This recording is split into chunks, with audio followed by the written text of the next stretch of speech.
Камин дома на экране телевизора. Покажу, как делаю. Обязательно подключаем телевизор к интернету.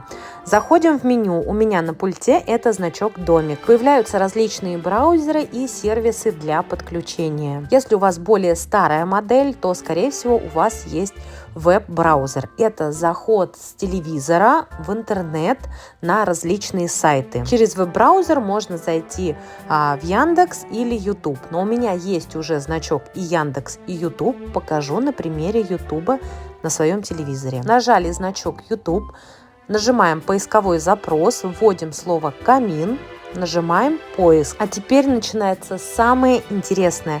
Выходит огромное количество заставок на телевизор. Мне нравится камин, который часов на 10. Треск дров, домашняя атмосфера, уют.